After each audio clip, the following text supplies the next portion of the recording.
In the frozen, thin air, 27,000 feet above Germany, in 1943, the rules of the world had completely vanished.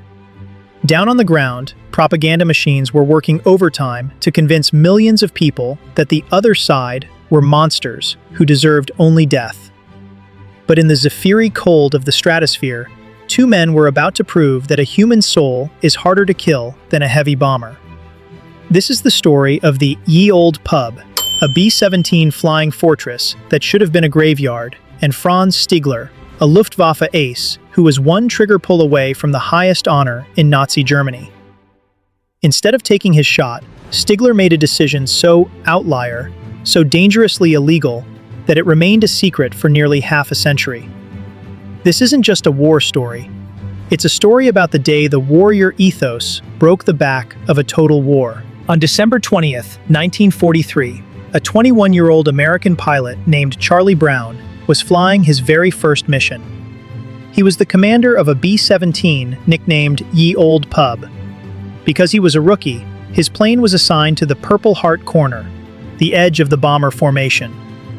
This was the most exposed, most hunted spot in the sky. Their target was a Focke-Wulf production facility in Bremen. As they approached, the German flak batteries opened up. Imagine the physics of this moment. At 27,000 feet, the temperature is minus 60 degrees Celsius. The air is so thin it's unbreathable. When the German shells hit Ye Olde Pub, they didn't just dent it, they tore through the nose, shattered the number 2 engine, and crippled number 4.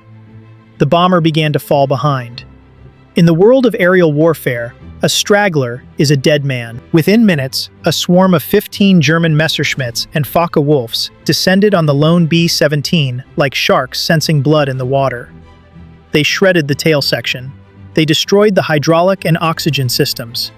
The fuselage was so full of holes that the entrails of the plane were flapping in the wind like an open window in a hurricane. The tail gunner was killed instantly. The other gunners were wounded, their blood freezing on the metal floor.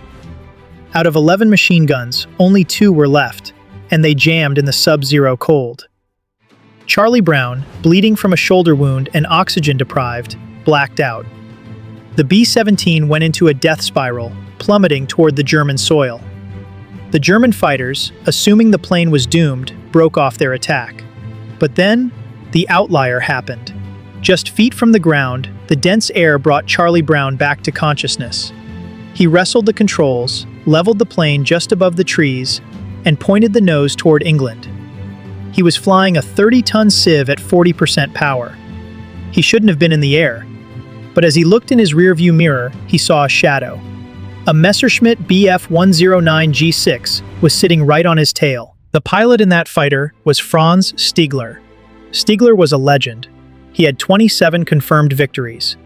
In the Luftwaffe, if he reached 28 kills, he would be awarded the Knight's Cross, the Medal of Honor of the Third Reich.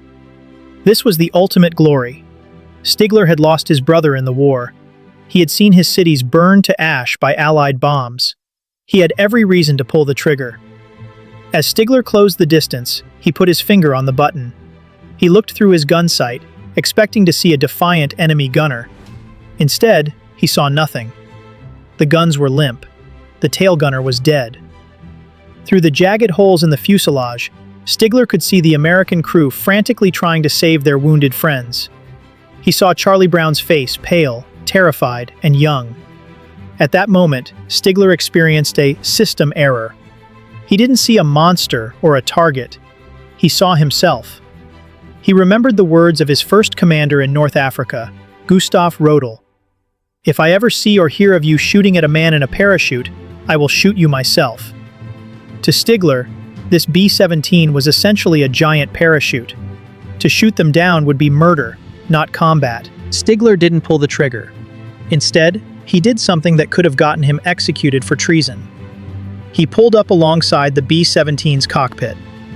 Charlie Brown looked to his right and saw the German pilot. He was certain this was the end. He watched as the German gestured wildly. Stigler was shouting, trying to tell them to land in Germany or divert to neutral Sweden. He knew this broken plane would never make it across the North Sea. But Brown, confused and shell-shocked, kept flying west. Stigler realized that if he left them now, the German flak batteries on the coast would finish the job. So, the German ace did the unthinkable. He joined the formation. For several miles, the Messerschmitt flew wing to wing with the B-17. To the German gunners on the ground, it looked like a German fighter was escorting a captured prize. They held their fire. When they reached the open water of the North Sea, Stigler knew he could go no further. He looked at Charlie Brown, snapped a crisp salute, and peeled away. He returned to his base, landed his plane, and told his superiors, it crashed in the sea. He chose the life of his enemy over the Knight's Cross. When Charlie Brown landed in England, the American High Command was stunned. They debriefed the crew and heard the story of the guardian angel in the Messerschmitt. But then, the military machine stepped in. They classified the story. They told Brown he could never tell anyone. Why? Because the system couldn't handle the truth. Someone decided you can't be human and be flying in a German cockpit, Brown later said. For 40 years, both men lived in silence. Charlie Brown stayed in the Air Force. Franz Stigler moved to Canada to start a new life. Both were haunted by the mystery of that morning. Stigler wondered if the big B-17 ever made it. Brown wondered who that pilot was. In 1986, Brown finally decided to find his brother-in-arms. He put an ad in a newsletter for combat pilots. A few months later, he received a letter from Canada. It said, "I was the one." When the two men met in 1990, they didn't meet as enemies. They met as brothers who had been separated by a nightmare. They realized they had been living only a few hundred miles apart for decades. Stigler in Vancouver, Brown in Seattle. Between 1990 and 2008, they became inseparable. They traveled together, spoke at schools together, and shared a bond that was stronger than the propaganda of any government. In a book Stigler gave to Brown, he wrote, "Charlie, I had the chance to save a B-17 so badly damaged, it was a wonder she was still flying. The pilot, Charlie Brown, is for me as precious as my brother was." They died within months of each other in 2008.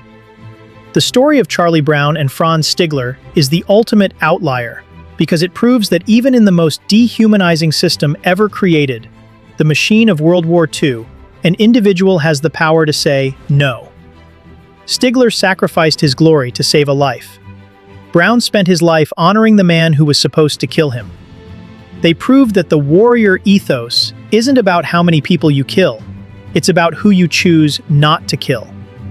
If this story of forbidden honor changed the way you look at history, hit that like button. It tells the algorithm that humanity still matters. Subscribe and turn on notifications to join our community as we decode the most incredible outliers of the human spirit. What would you have done if you were in Franz Stigler's cockpit? Would you have taken the medal? Or would you have taken the risk? Let us know in the comments below. We read every single one.